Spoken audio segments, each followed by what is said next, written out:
Quand nous célébrons la semaine de Mfumu Machua, parce que Machua est né un 17 janvier et il a disparu aussi un 13 janvier. C'est pour ça que nous englobons la naissance, la mort et la renaissance de Mfumu Machua, que nous appelons la semaine de Mfumu Machua.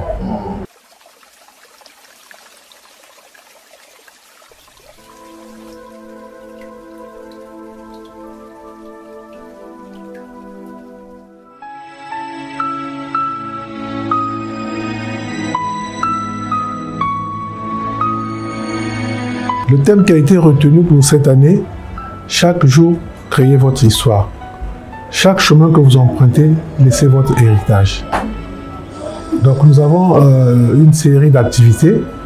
Le 13, donc on aura des conférences débats.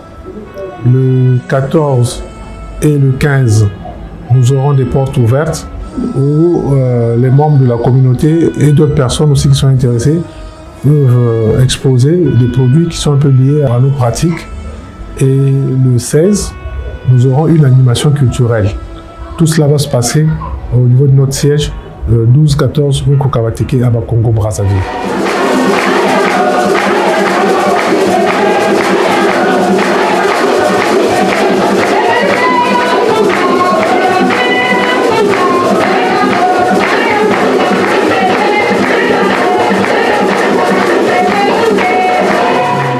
Où tout un pays n'est pas seulement dirigé par des vivants, mais le pays aussi dirigé par des gens que nous ne voyons pas, des invisibles. Et Machua est parmi ces hommes qui ont œuvré pour le bien de l'humanité et que nous nous plaçons au niveau supérieur. Donc c'est un messie pour nous parce qu'il a été envoyé justement pour nous libérer, il a été envoyé justement pour nous éclairer, c'est-à-dire que ce que nous appelons couramment l'éveil.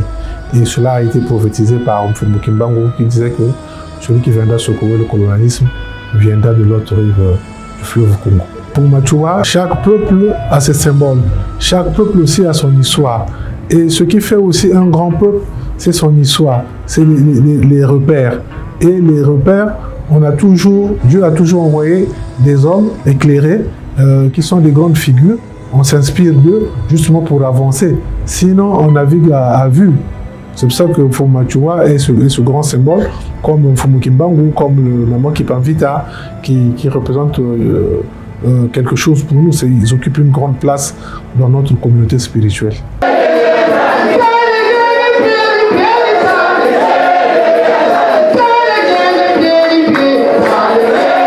Parce qu'à chaque fois, nous allons vivre apparemment le même événement à la même période, mais ça n'a pas la même chaleur, ça n'a pas le même goût, c'est toujours différent.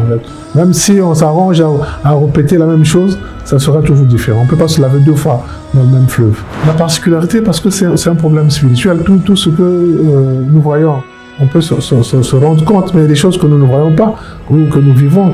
Parce que vous savez, nous disons souvent que nous, on voit avec le cœur, on entend avec le cœur, on marche avec le cœur. Donc il y a des choses il n'y a que le cœur qui le ressent. Tes yeux ne peuvent pas voir, tes oreilles ne peuvent pas entendre.